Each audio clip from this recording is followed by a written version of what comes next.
पाळीमध्ये स्त्रियांनी व्यायाम करावे का? व्यायाम करावा, पण हलका व्यायाम असावा. इथे बरेचदा असं ऐकायला मिळतं की ती सुपर वुमन आहे, पिरियड्समध्ये ती सगळं करू शकते वगैरे.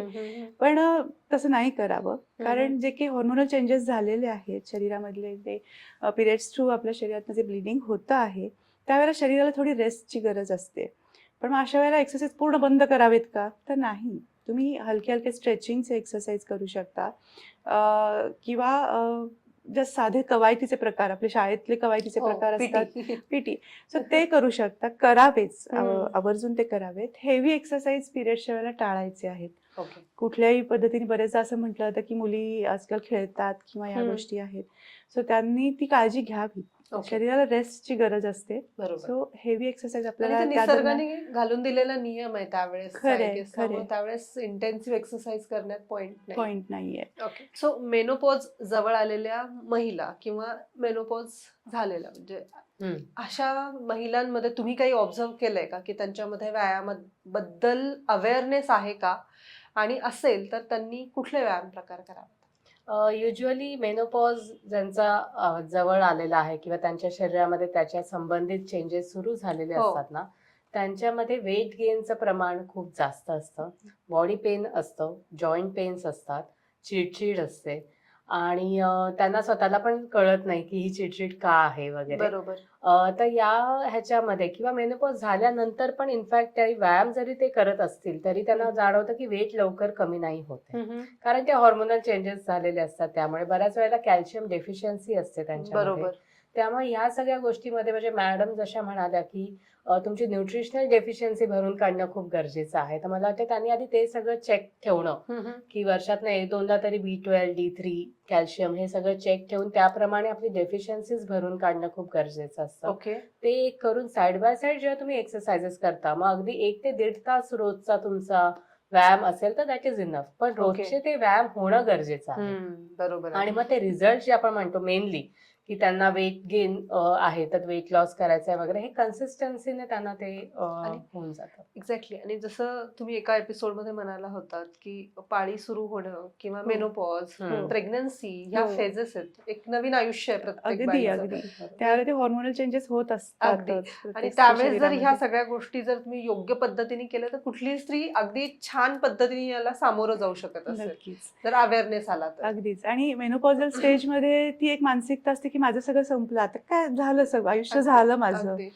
पण तसं नाही आहे ना. उलट जसं आत्ताच तू म्हणालीस की अजून एक नवीन आयुष्य सुरू होतंय, नवीन फेज सुरू होतीये, तर तिला तुम्ही छान रिसीव्ह करू शकता, ऍक्टिव्ह ठेवू शकता. ते फार महत्वाचं आहे. कित्येक आता 60च्या घरातल्या लेडीज येतात आपल्या रेसिडेन्शियल इव्हेंटला येतात आणि ह्या मॅडम सोबत त्या नाचतात, एक्सरसाइज करतात, फुल एन्जॉय करतात. सो त्यांनाही लक्षात येतं की अरे आपल्या तिथे लहान मुलं आहे आणि त्याला थोडंसं शोधलं पाहिजे, जगलं पाहिजे. सो एक्सरसाइज आणि झुंबा किंवा डान्स, एरोबिक्स हे बेस्ट ऑप्शन्स आहेत मेनोपॉझल एजच्या स्त्रियांसाठी. नक्कीच. वेल रादर मेनोपॉझल एज मी तर म्हणते ब्लेसिंग असतं, कारण ना तोपर्यंत बऱ्याच वेळेला त्यांच्या रिस्पॉन्सिबिलिटीज पण संपलेल्या असतात, मुलं मोठी झालेली असतात, बरेच त्यांचे फायनान्शियल पण मला वाटतं सगळं सेटल झालेलं असतं. So in fact this is a blessing की ते मी टाइम आहे, तुम्ही स्वतःला तेवढा वेळ द्या, स्वतःची काळजी घ्या, एन्जॉय करा. आय थिंक ते बेस्ट. आणि त्यांच्यासाठी ते प्राऊड मुवमेंट असतं. कालच एका फंक्शनमध्ये माझी आत्या भेटली 70च्या घरातली आणि ती म्हणाली मी जिमला जाते. आम्ही ते बघितलं, अगं तू छान बारीक झालीस, छान दिसतीयस. तर म्हणजे हो मी जिम करते, मी इतकी छान आहे, मला सगळे अप्रिशिएट करतात, मला इतकं बरं वाटतंय. अजून काय हवं असतं माणसांना. एक्सरसाइज मस्ट आहे तुमच्यासाठी. आपल्याकडे आई होणं हे खूप महत्वाचा भाग आहे. ओके. सो पण एकदा आई झाली की मग ती बाई त्यातच गुरफटून जाते. ओके. त्यातही जर सी सेक्शन असेल कुणाचं तर मग पोस्टपार्टम डिप्रेशन ह्या गोष्टींना सुद्धा बऱ्याचशा स्त्रिया सामोरं जातात. बघितलंय, म्हणजे हा आजकालचा महत्वाचा मुद्दा झालाय पोस्टपार्टम डिप्रेशन. सो ह्या स्त्रियांनी ह्यांचं रुटीन कसं सुरू करावं आणि ते रुटीन कन्सिस्टंटली कसं ठेवावं, तुम्ही काय सांगाल? ओके. सो येस, हे एकतर फार महत्त्वाचं आहे की प्रेग्नन्सी नंतर तुम्ही लगेचच ऍक्टिव्हिटी सुरू करणं गरजेचं आहे. ओके. एक तर आता डिलेड प्रेग्नन्सी बघतोय आपण की हम्म, मुली 28, 29, 30 वर्षापर्यंत प्रेग्नन्सी नकोच म्हणतात. सो तुमचं शरीर ऑलरेडी काही साईन सिम्पटम्स तुम्हाला दाखवते, एजिंगचे पिरियड सुरू झालेले म्हणायला हरकत नाही आहे. मग अशा वेळेला प्रेग्नन्सीमध्ये सुद्धा तुमच्या शरीरामध्ये जे हॉर्मोनल चेंजेस झालेले असतात, जी न्यूट्रिशनल झीज झालेली असते म्हणायला हरकत नाही आहे, ती आपल्याला डाएट आणि एक्सरसाइज दोन्हीनी भरून काढणं गरजेचं आहे. ओके. पण पर्टिक्युलरली नॉर्मल डिलिव्हरी असेल तर तुम्ही लगेचच Back to 1-1.5 routine येऊ महिन्यामध्ये शकता. तुम्ही लगेचच तुमचं एक्सरसाइज सुरू करू शकता. पण सी सेक्शन असेल किंवा ऑपरेटिव्ह झालेलं असेल, फॅमिली प्लॅनिंगचं ऑपरेशन बरेचदा लगेचच केलं जातं. सो अशा वेळेला थोडी काळजी घ्यायला पाहिजे. तुमचे गट आहे, तुमचे ॲब्डॉमिन प्रॉपर हील झालेलं असलं पाहिजे. मग तुम्ही काही हेवी वर्कआउट किंवा एक्सरसाइज सुरू करणं गरजेचं आहे. ओके. पण अशा वेळेला मग गायनेकचा तुमच्या फॅमिली सल्ला घेणं डॉक्टरांचा गरजेचं. सल्ला घेऊन तुम्ही ओके. एक्सरसाइज सुरू करा. पण जसं मी म्हटलं की अशा पेशंट्सनी सुद्धा छोटे छोटे वर्कआउट, साधे स्ट्रेचिंग, कवायतीचे प्रकार करायला हरकत नाहीये. ओके. पोटावर झोपूनचे एक्सरसाइज काही असतील, वेट लिफ्टिंगचे काही एक्सरसाइज असतील, ते मात्र तज्ज्ञांच्या सल्ल्यानेच करणं गरजेचं आहे. Very nice. डॉक्टर मला सांगा, थायरॉइड पेशंट्सचं व्यायामाचं रुटीन कसं असावं, किंवा अशी काही पर्टिक्युलर वेळ आहे का की त्यावेळेस त्यांनी त्यांचं हे रुटीन बसवणं गरजेचंच आहे? ऍक्च्युली बेस्ट एक्सरसाइजचा वेळ हा नेहमी मॉर्निंगचाच आपण म्हणतो, कारण आपण ती एनर्जी क्रिएट करतो, right? बरोबर. हो. त्यामुळे मॉर्निंगला जर तुम्ही वेळ काढू शकलात तर ते बेस्ट आहे. पण अगेन प्रत्येकाचं टाइम टेबल वेगळं असतं, बरोबर. रिस्पॉन्सिबिलिटीज वगैरे वगैरे. तर माझं म्हणणं असं की तुम्ही दिवसातला थोडा वेळ काढणं गरजेचं आहे. 1 ते 1.5 तास तुम्ही बाजूला करायचा आहे.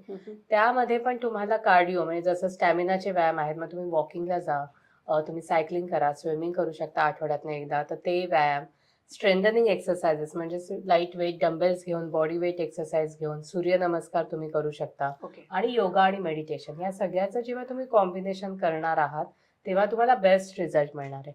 मग ह्याचं टाइम टेबल कसं बनवायचं, तर हम्म. एका वेळी तुम्ही एकच व्यायामाचा प्रकार करा एका ओके. दिवशी. ओके. ज्या दिवशी तुम्ही कार्डिओ करत आहात त्या दिवशी तुम्ही फक्त कार्डिओ करा, ते तुम्ही मिक्स करू नका. बरं.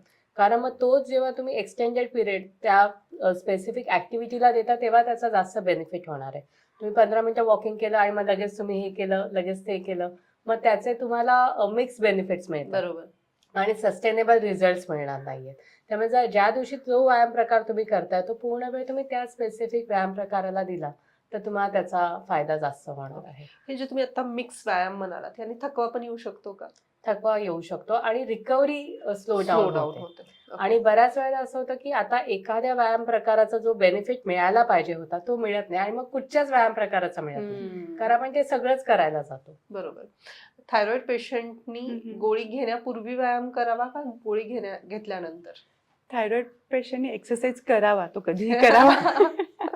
ऍक्च्युली गोळीचा डायरेक्टली इथं थायरॉइडच्या पेशंट आपण काही रिस्ट्रिक्शन्स म्हणत नाही. बरं. आणि जनरली हायपोथायरॉइडिझम मध्ये उठल्या उठल्या तुम्हाला उपाशीपोटी गोळी घ्यावीच लागते. सो गोळी घेऊन तुम्ही एक्सरसाइज करू शकता, ओके. असं काही त्याला बंधन नाहीये.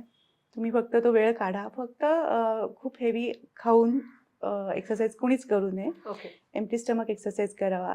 तुम्ही जरी संध्याकाळी एक्सरसाइज करत असाल, मेक शुअर की किमान 2-2.5 तास 3 तास तुमच्या पोटामध्ये काही नाही आहे.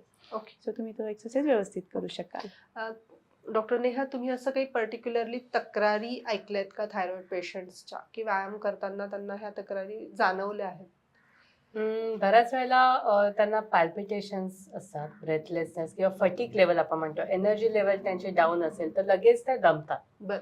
म्हणजे एक्सरसाइज केल्यानंतर, सुरू केल्यानंतर आपण आता युजली कसं रिपिटेशनवर पण भर देतो बरोबर. की एखादी व्यायाम तुम्ही किती वेळा तुम्ही ते कंटिन्यू करता आहात वगैरे, काउंट्स किती घेताय.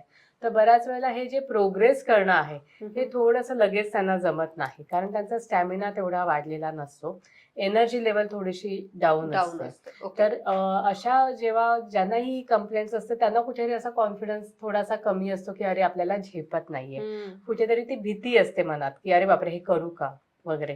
तर मला असं वाटतं की प्रत्येक ह्याची मी नेहमीच म्हणते की तुम्ही बिगिनर लेवलला आधी सुरुवात करा आणि इंटेन्सिटीपेक्षा कन्सिस्टन्सीवर भर द्या. बरोबर. योगा आणि मेडिटेशन जर तुम्ही तुमच्या रेग्युलर ह्याच्यामध्ये ऍड केलं तुम्ही की रेग्युलर तुमचे 10 ते 15 मिनिटं मेडिटेशन आणि ब्रिदिंग एक्सरसाइजेस होत आहेत, तर हे पॅल्पिटेशनचं प्रमाण आहे ते पण तुम्हाला जाणवेल की कमी व्हायला लागेल. ओके. All right, great. थायरॉइड पेशंटमध्ये अजून एक दिसतं जॉईंट पेन खूप असतात. म्हणजे एक्सरसाइजला लिमिटेशन्स काय येतात तर ते एक आहे. आपण थायरॉइडच्या मेडिकेशनचे साईड इफेक्ट्स एपिसोडमध्ये याबद्दल थोडं डिटेल बोललो होतो की बोन हेल्थ खूप ढासळते जेव्हा आपण ओव्हर मेडिकेशन असतो, बरेच वर्ष आपण थायरॉइडचे मेडिसिन्स घेत असतो. बरोबर. सो त्यामुळे calcium deficiency, vitamin D deficiency, vitamin B12 deficiency, ह्या सगळ्याचा परिणाम आणि प्लस मेडिसिनचे साईड इफेक्ट. बरोबर. जॉईंट पेनमुळे सुद्धा बरेचदा पेशंट कंप्लेंट करतो की आम्ही एक्सरसाइज नाही करू शकत आहे. सो आपल्याला त्याच्यावरती काम करणं गरजेचं आहे. ऑलराईट. ओके.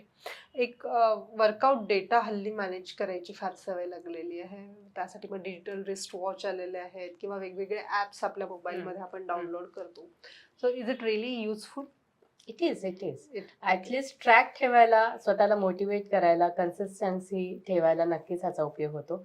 पण त्या रिडिंग मध्ये जर तुम्हाला खरंच काहीतरी वर खाली दिसलं तर मात्र तुम्हाला जागं होणं गरजेचं आहे. जागं होणं गरजेचं. त्याच्यावर तुम्ही कम्प्लिटली रिलाय नाही होऊ शकत. Okay. पण तुम्हाला जोपर्यंत ते दिसतायत की ते पॅरामीटर्स आर इन कंट्रोल, तुम्ही ते ट्रॅक करायला आणि स्वतःला मोटिवेट करायला नक्कीच करू कारण ते शकता. इम्प्रुव्हिंग दिसतात ना Yes. की स्टॅमिना, आज मी 100 स्टेप्स चालू शकले, उद्या मी 500 चालू शकले, व्हॉटेव्हर जे काही आहे ते.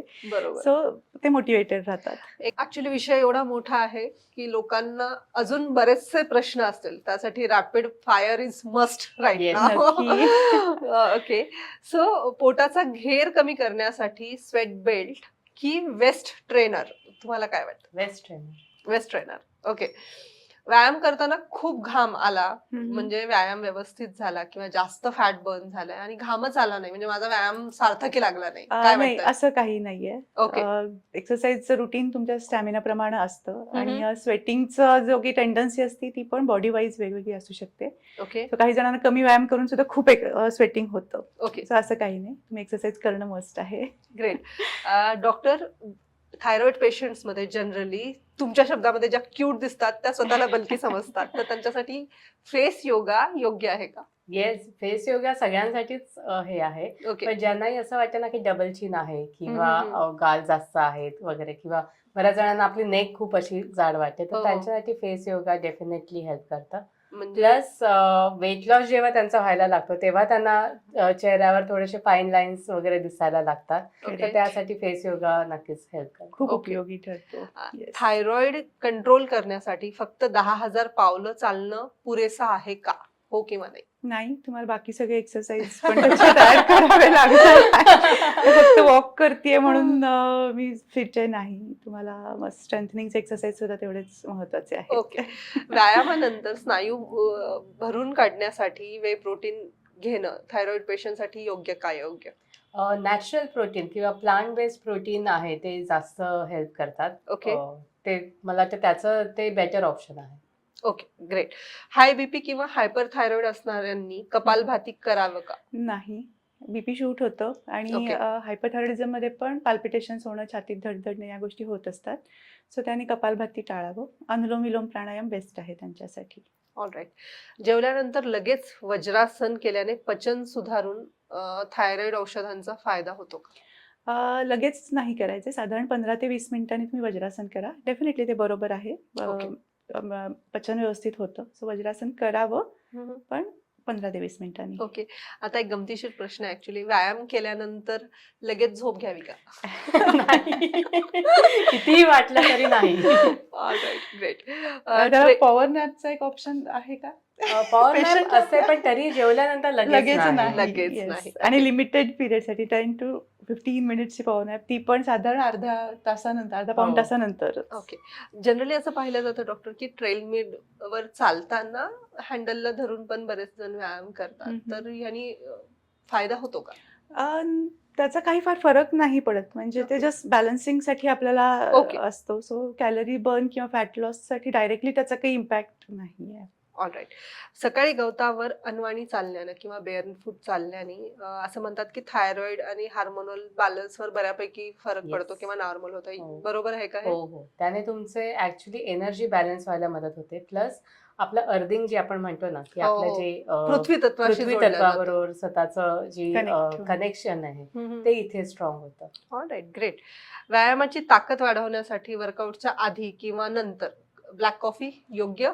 कधीच योग्य नाही आहे. म्हणजे थायरॉइडच्या पेशंटने तर कॅफिन टाळलेलंच बरं आहे. ओके. त्यांनी थायरॉइड लेवल्स वाढू शकतात. ओके. सध्या एक ट्रेंड आहे, म्हणजे बरेचसे सेलिब्रिटीज कोल्ड बाथ म्हणजे ते बर्फाचं शॉवर घेणं किंवा बर्फामध्ये डोकं घालून बसणं किंवा असं दिसतं. तर ते योग्य आहे का? नाही, त्याचे स्वतःचे बेनिफिट्स आहेत, पण ते Okay. कूल डाऊनला किंवा स्ट्रेचेस आपण जे एक्सरसाइजेस नंतर नेहमी सांगतो की तुम्ही करणं गरजेचं आहे, त्याला ऑप्शन नाहीये. Okay. That is for the recovery. Muscle रिकव्हरीसाठी असतं, पण त्यासाठी मग तुमचं वर्कआउट पण तेवढा स्ट्रॉंग पाहिजे. राईट. ओके. सो दुसऱ्या दिवशी अंग खूप दुखत असेल, म्हणजे मी आज खूप व्यायाम केला आणि माझं अंग दुसऱ्या दिवशी खूप दुखत हो. असेल, तर तो व्यायाम चांगला झाला हे लक्षण आहे का नाही? येस, एक तर सगळ्यात पहिलं स्ट्रेचिंग व्यवस्थित तुम्ही केला असेल ना तर शक्यतो बॉडी पेन खूप होत नाही. ओके. पण त्याला तर थोडं मसल पेन होत असेल तर इट्स ओके. जॉईंट पेन होत असेल तर काहीतरी चुकलेलं आहे. ओके. फक्त मानेचे व्यायाम करून डबल चिन किंवा गळ्याची चरबी कमी करता येते का? नाही. नाही. Alright. नाही, त्याच्यासाठी फेस योगा करणं आणि मेन म्हणजे तुमचं टोटल बॉडी फॅट कमी होणं गरजेचं आहे. Right, great. आता मला तुमच्या दोघींकडनं थायरॉइडच्या पेशंटसाठी किंवा ओव्हरऑल छान जगण्यासाठी एक असा मेसेज हवाय दोघींकडनं. ओके. सगळ्यात महत्त्वाचं जसं म्हटलं की एक्सरसाइज करा. मग त्यासाठी बरेचदा थोडंसं बडी सिस्टीम म्हणतो आपण, नक्की फॉलो करा. तुमची ओके. जवळची मैत्रीण असेल, तुमचा स्पाऊस, तुमचा छान फ्रेंड असेल, तुमची मुलं असतील, ओके. कोणाला तरी सोबत घ्या. जो हम्म. तुम्हाला बूस्ट हवा आहे पहिल्यांदा एक्सरसाइजसाठी, वर्कआउटसाठी जे मोटिवेशन हवं आहे ते त्यांच्याकडे नक्की घ्या. असं वाटते की सकाळी उठल्यानंतर सगळी ती तयारी करायची आणि मग मला वर्कआउटला जायचंय, होत नाहीये. रात्रीच तयारी करून ठेवा ओके. की तुमचे शूज तुमच्या जवळ असले पाहिजे, तुमचे जिमचे कपडे किंवा तुमचे एक्सरसाइजचे कपडे तुमच्या सोबत समोर असले पाहिजे. सो उठल्यानंतर तुम्हाला एक्सक्यूज द्यायला तिथं वाव नसला पाहिजे. Actually. सो जिथं जिथं असं वाटते की मला हा बॅरियर येतोय, हम्म. एक्सरसाइज पासून आपण दूर जातो आहोत, तर तो तोडण्यासाठी ज्या काही गोष्टींचा सपोर्ट मिळेल, ज्या व्यक्तींचा सपोर्ट मिळेल तो नक्की घ्या आणि तज्ज्ञांच्या मार्गदर्शनाखाली तुमच्या शरीराला योग्य असलेले व्यायाम आवर्जून करा. क्या बात आहे डॉक्टर नेहा. येस. मी नेहमी म्हणते जेव्हा तुम्ही एक्सरसाइज करता, तुम्ही डाएट फॉलो करता, व्यवस्थित खाता वगैरे, ह्याचा अर्थ आहे की तुम्ही तुमच्या शरीराला रिस्पेक्ट देताय, राईट? Absolutely त्यामुळे आणि right. ते सेल्फ लव्हची सुरुवात आहे. त्यामुळे आपल्याला जेव्हा आपण आरशात बघितल्यावर आपल्याला जे आवडत नाही आणि जे चेंज व्हावं असं जे वाटतंय ना, त्याची सुरुवात तुमच्यापासून आहे. त्याची सुरुवात एक्सरसाइजपासून आहे आणि डेफिनेटली सेल्फ लव्हपासूनच त्याची सुरुवात करा.